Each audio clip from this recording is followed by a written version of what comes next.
Bonjour à toutes et à tous, le 12h édition du 8 janvier 2021. Bienvenue dans le journal. Bonjour Emmanuela. Good afternoon, Frank Evina. Vous avez les titres du journal. Exactly. Call him his lordship henceforth. François Achille Eyabi has been ordained third bishop of Ezeka in a pontifical mass said by the Archbishop of the Metropolitan Archbishop of Douala, His Grace Samuel Kleda. The 59-year-old cleric comes to fill the 2-year vacuum created by the demise of his predecessor, Bishop Dieudonné Bokmis. The episcopal ordination ceremony is currently ongoing in Ezeka and is being attended by thousands of Catholic Christians. We shall be opening the news with updates from Ezeka. On our feature page, we write to the Mayodale in the Adamawa region for a cultural insight. There was a showcase of the cultural prowess of that part of the country during the first edition of the Mayodale Cultural Days. Get the sounds, rhythms of the beautiful celebration in this newscast. And in sport, the Intermediate Lions failed to roar in a third match of the Pre-Shan mini tournament, losing 2-0 to Zambia. This defeat has raised concerns among sports lovers of the quality of matches they will stage during the Shan competition, which kicks off in Cameroon in under 9 days. And those are our latest stories.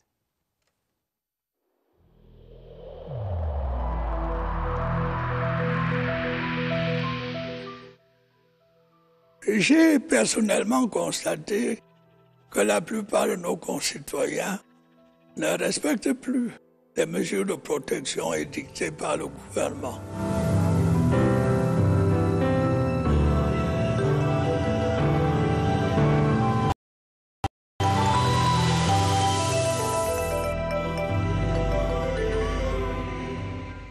Mesdames et messieurs, une fois de plus, bienvenue dans le 12h. En ouverture, ces images qui nous viennent du département du Nyon-Ekele, la messe pontificale pour l'ordination épiscopale de Monseigneur Achille Eyabi à la tête du diocèse d'Ezeka. La prière consécratoire a déjà eu lieu. Elle est généralement accompagnée du rituel d'imposition des mains et d'imposition de la Bible. C'est un sacre qui est présidé par l'archevêque métropolitain de Douala, Monseigneur Samuel Kleda, que vous pouvez voir également en image, avant d'être nommé par le pape François à la tête du diocèse d'Ezeka le 14 novembre 2020.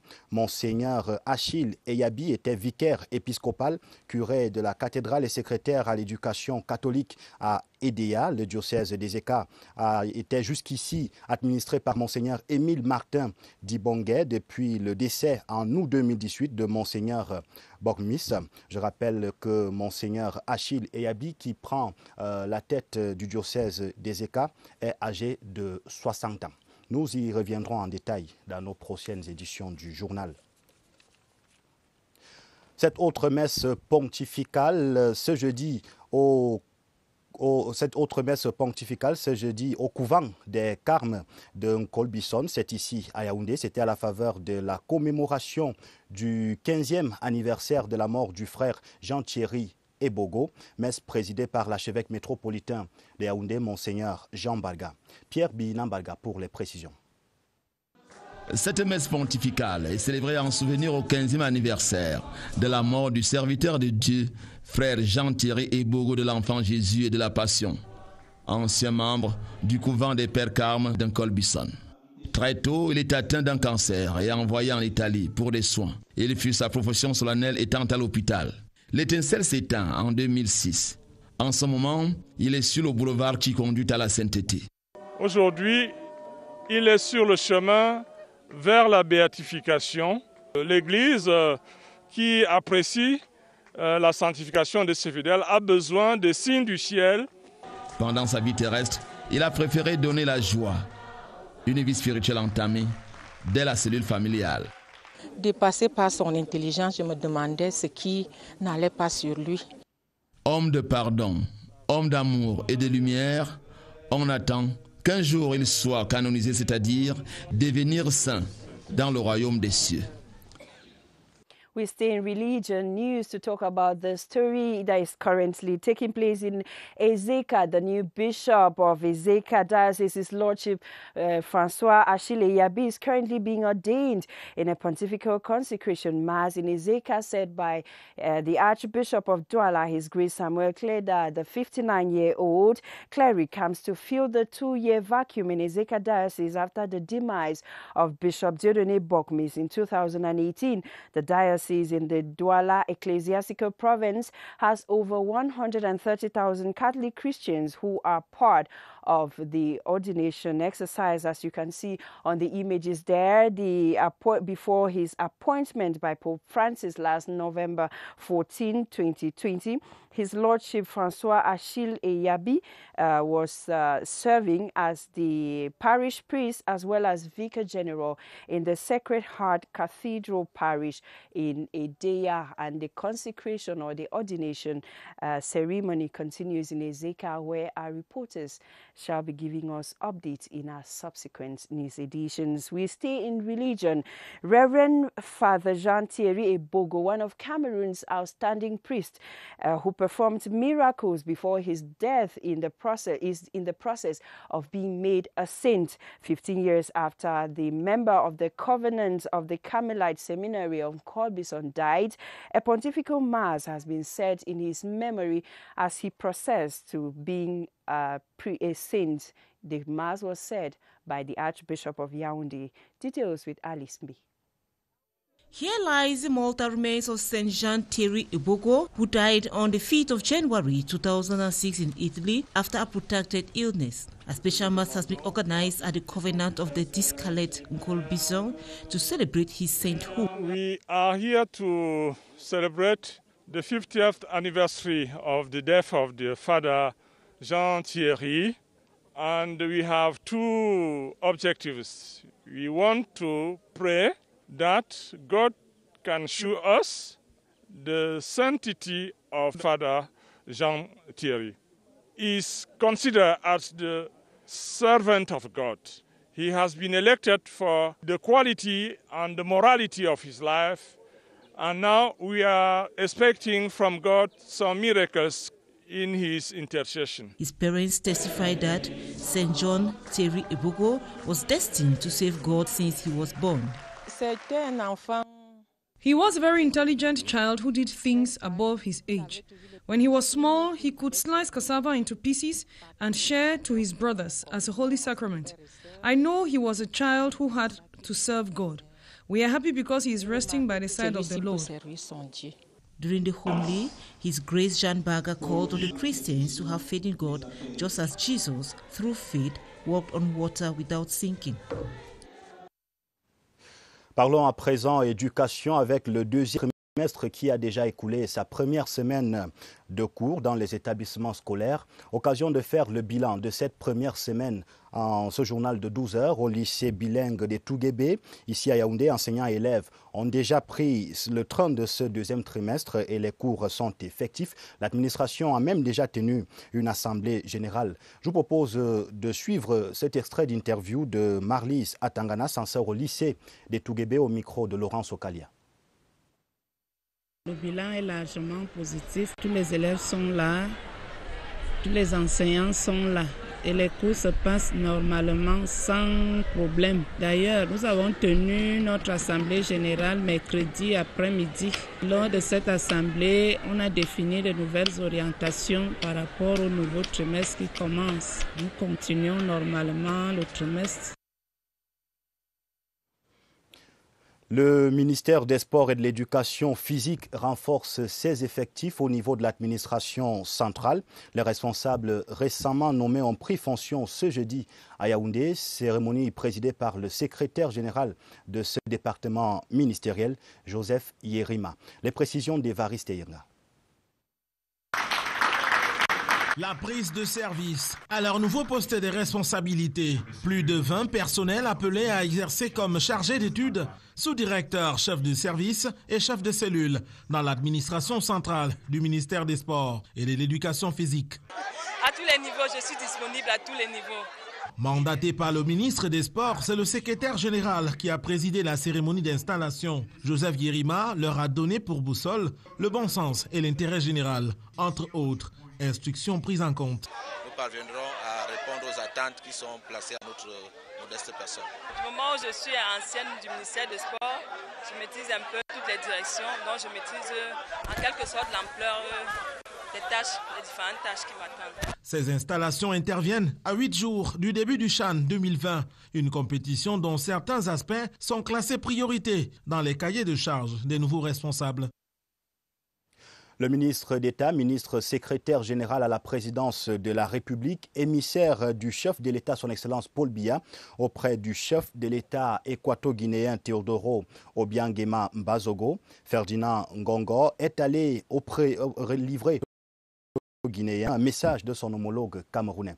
Écoutons le ministre d'État Ferdinand Ngongo sorti de l'audience à Malabo. Je suis venu en qualité d'envoyé spécial de son Excellence le président Paul Biya auprès de son homologue et frère, le président Obiang, qui m'a fort bien reçu. Et l'objet de ma mission était de porter un message du président Paul Biya à son frère et ami, le président Obiangema, un message qui a trait au renforcement des excellentes relations de coopération qui existent entre le Cameroun et la Guinée équatoriale. Some education news now. It's been a week since the start of the 2020-2021 school year. Since the start of the second term of the school year, most teachers in Yaoundé have saluted the turnout of students and their determination to succeed at the end of a term said to be challenging. A balance sheet of this first week, therefore, on this edition of the newscast with Viviane Limbi. She is the vice principal of GBHS Etugebe, interviewed for us by Joyce Tata. Started off very well.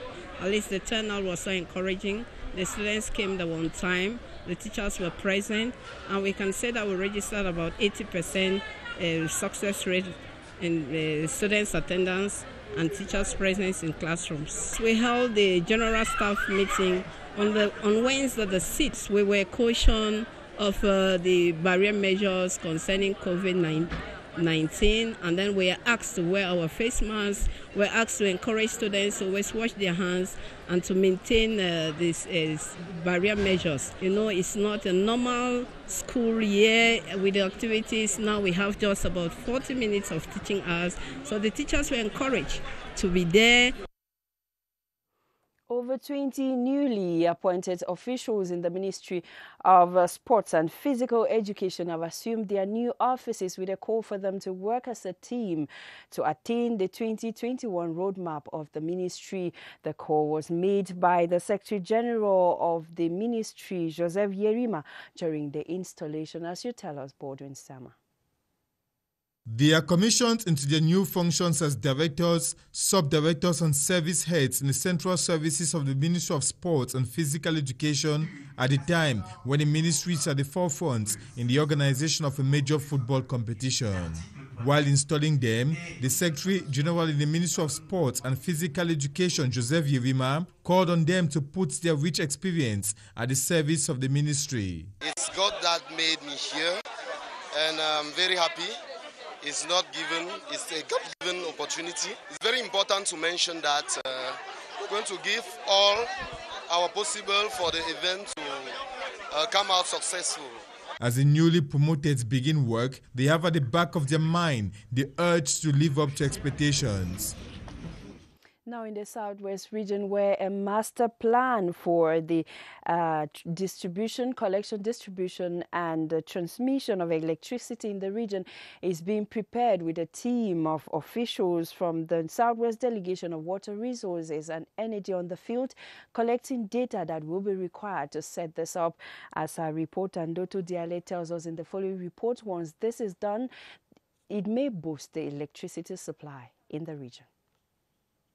The Rural Electrification Master Plan aims to improve on the supply-demand balance of energy in the Southwest region. The Regional Delegation for Water Resources and Energy will collect data on the field to identify existing electricity transmission works and the characteristics of these structures, amongst other difficulties faced by consumers. We are appealing to the population to give just the right information that the investigators need.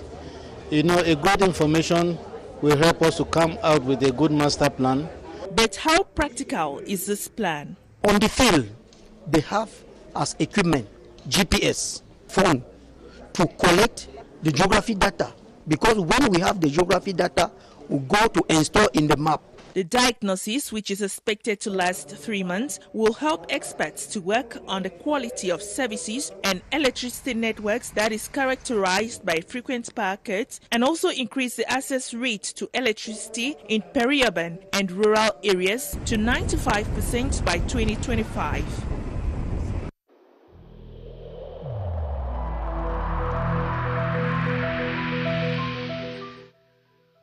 I urge you once again to put on your face masks, to wash your hands regularly, and to consult a physician or any other health personnel if you notice any symptoms. This is the only way to save lives and to curb the spread of the virus.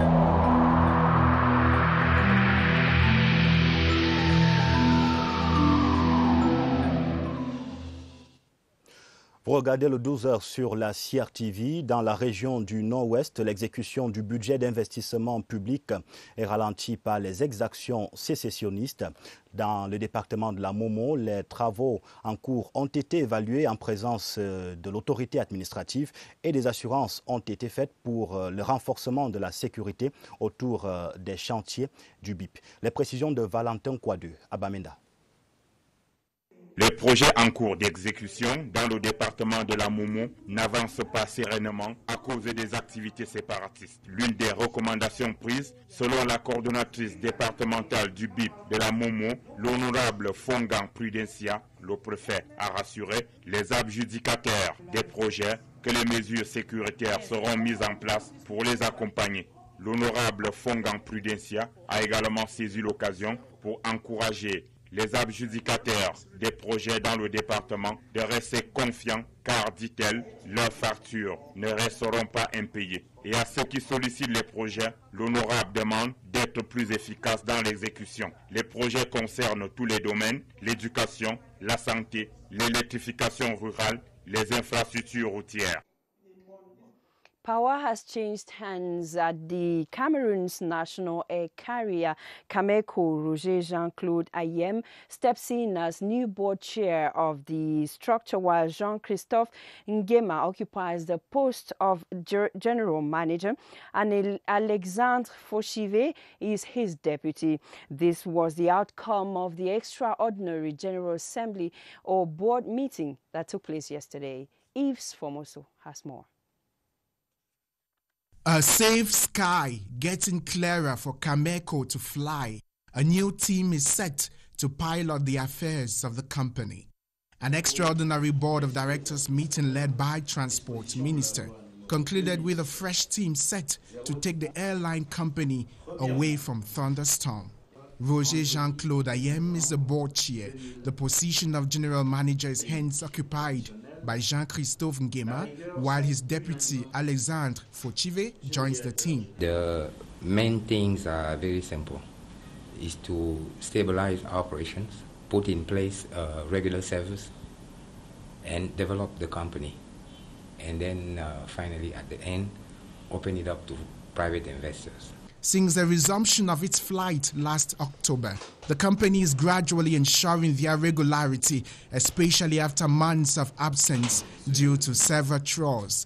The management to guarantee the regularity of flight, increase customer loyalty, and densify the internal Trans-Saharan network.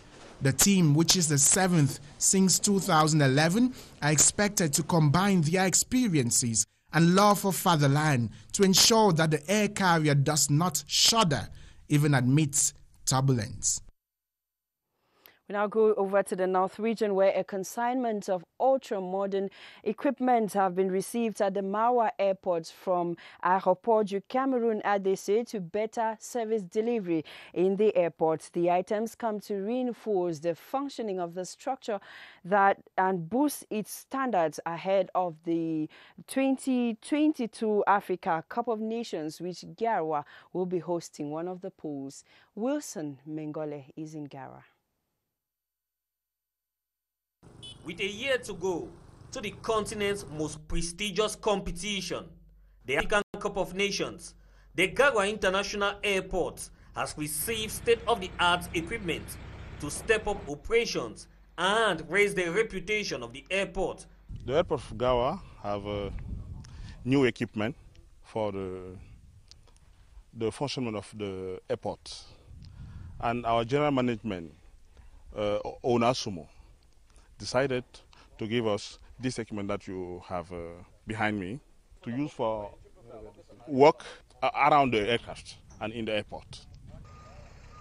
Without such equipment, the officials underline that the day-to-day functioning of the airport will be hindered.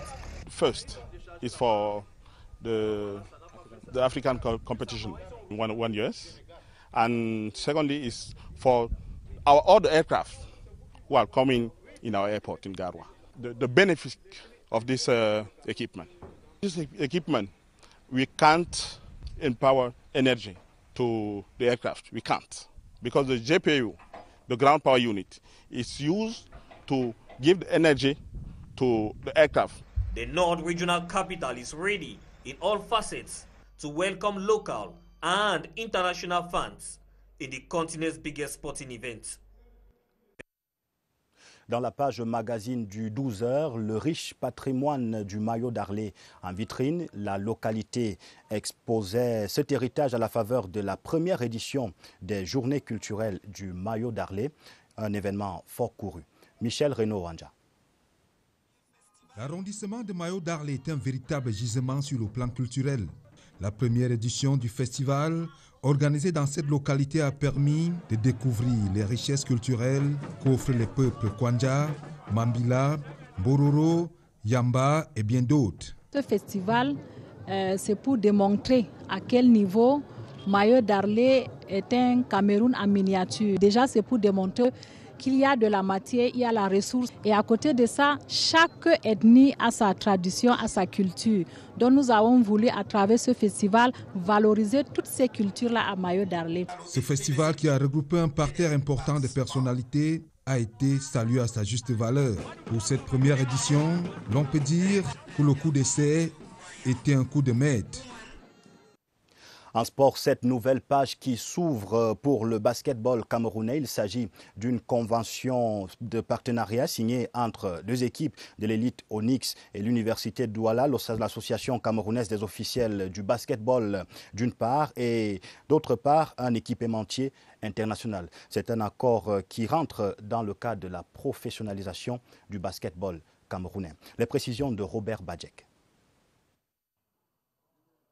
C'est une signature qui marque à coup sûr l'histoire du basketball camerounais.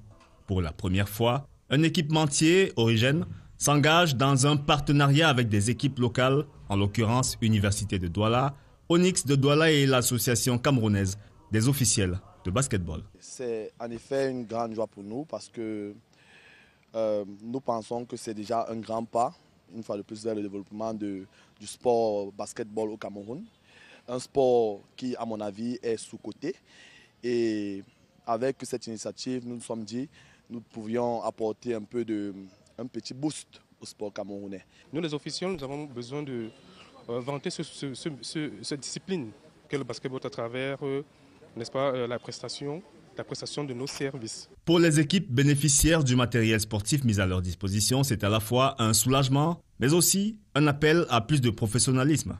Ça va, on a fêté déjà nos 20 ans et après ça, on signe un contrat comme celui-ci qui fait une grande première d'ailleurs. Que ce soit nous, que ce soit nos joueurs, c'est avec beaucoup d'enthousiasme qu'on a reçu cette proposition-là. La cérémonie de signature de la convention s'est déroulée dans un cadre feutré et les témoins de cet acte inédit bien entretenu par les sonorités camerounaises en vogue en ce moment. La durée du partenariat est d'1 an renouvelable. Reste que l'ensemble de la sphère du basketball local saisisse la balle au bon. We stay in sports where the Intermediate Lions of Cameroon have failed to roar in their third and last match of the Pre-Chan Mini tournament taking place in Yaoundé.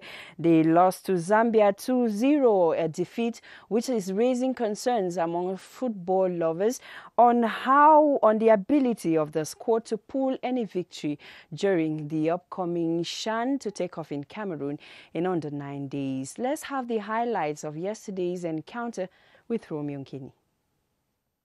A dismayed Pre-Chan tournament for the Intermediate Lions of Cameroon as they bowed 2-0 to the Chipolopolo of Zambia in their last outing.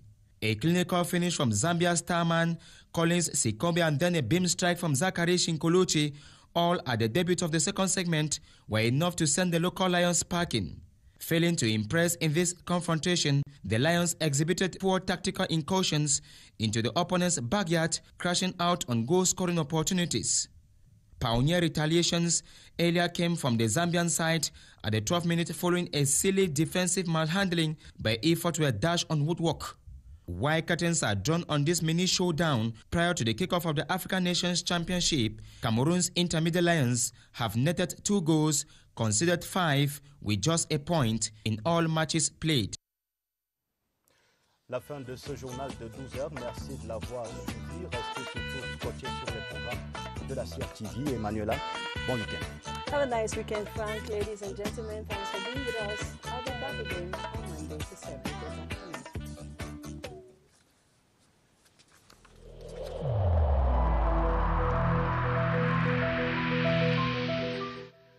Je vous exhorte de nouveau à porter vos masques, à vous laver régulièrement les mains et à faire appel à un médecin ou à tout autre personnel de santé au cas où des symptômes apparaissent.